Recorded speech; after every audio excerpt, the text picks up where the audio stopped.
کوئی بھی شخص اللہ تعالیٰ کی مشیت اور مرضی کے بغیر ہدایت نہیں پا سکتا۔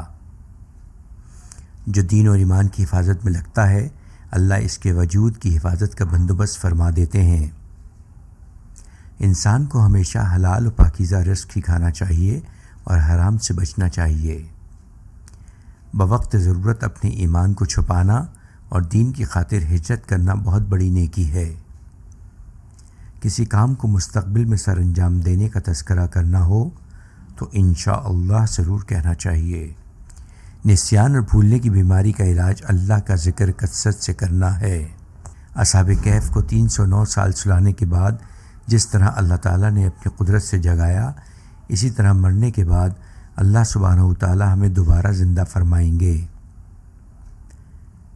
اللہ والوں کی صحبت میں بیٹھنے کا اہتمام کرنا چاہیے تاکہ دنیا سے بے رغبتی اور آخرت کی فکر پیدا ہو۔